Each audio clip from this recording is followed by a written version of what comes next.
7:43 now, and this morning on our special series, Scam Alert Identity Theft, we're talking about phishing. You open your email every day figuring you'd recognize a fake or a lure if you saw one, but scammers could be reeling in your personal information just by asking you for it. Here's NBC's Kevin Tibbles.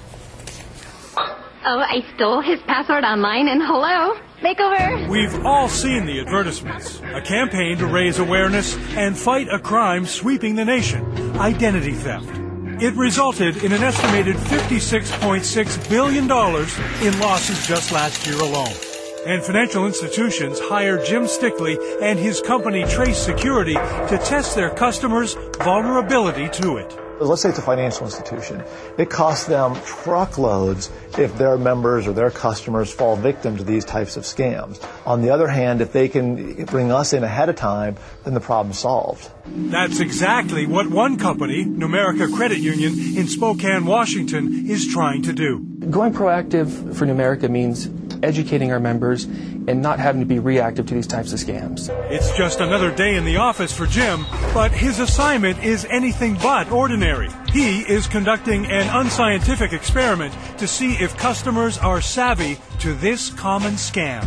Phishing is when somebody's requesting information from you, and that's either your name and your password or some other confidential information, and they're generally doing it under the guise of being something you trust or already have a relationship with, like your bank, something like that.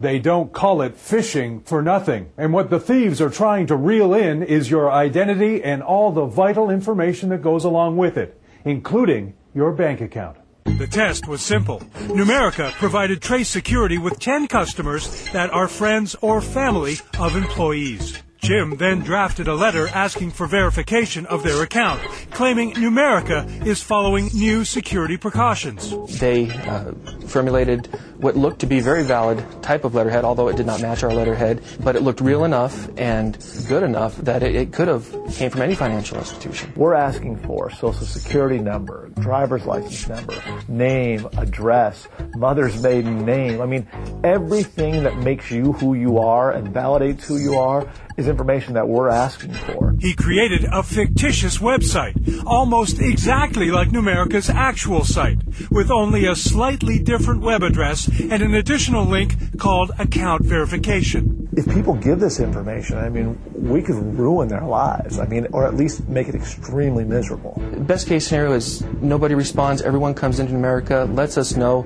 that, hey, we're being phished. But the next day, a response form was sent in. A customer revealing her social security number, address, even her bank account number. Well, I went to Numerica's website first, and the place where I was supposed to fill it out at was not there. And so I reread the letter, and it said to go to a different website.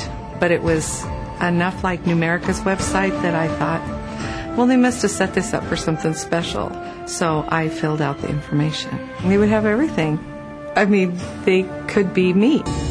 Of the 10 letters sent out, 3 Numerica customers were suspicious of the letter and did report it. The other 6 did not respond. But even one victim like Kelly is enough to make a crook's efforts worthwhile. You can do such a mass distribution of these types of scams so quickly.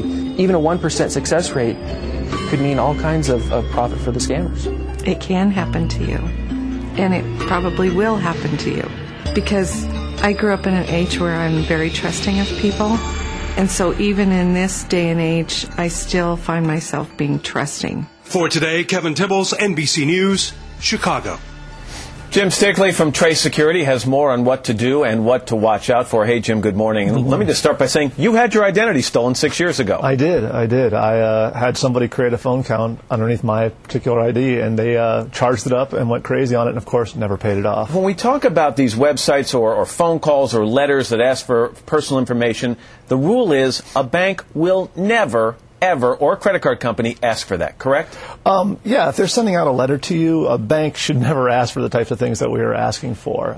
There is a situation, I mean, for example, you get those pre-approved credit card statements in the mail. In those cases, they may ask for some confidential information, and that's kind of what makes it so difficult. If you're suspicious, if you get an email, looks official. If you get a letter, looks official, and you're suspicious, isn't the best rule always err on the side of caution and either don't respond or call the bank? Yeah, and I mean, I prefer call the bank. Let them know you received this, because you're not going to upset them. If it's real, they're going to say it's real and you're going to be happy. If it's not, you're letting them know so they in turn can let a lot of other people know and stop it from really propagating out. We looked at that website that you created. What's the best way for a consumer to look at a website and get a hint as to whether it's real or not real?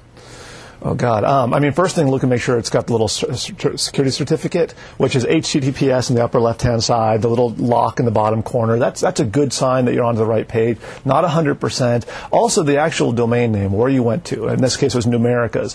You can look at your ATM card, and almost always they're going to have what their domain is, www.xyz or and whatever. If it's even slightly different, don't go there. And by the way, I talk about the average, this is a statistic that was startling me, the average person who has an identity stolen, it takes 600 hours to sort things out. Yeah, it's a long time. It took me over 2 years to get mine cleaned up. So, better safe than sorry. Absolutely. Don't respond. Jim Stickley, thanks so much. Thank you.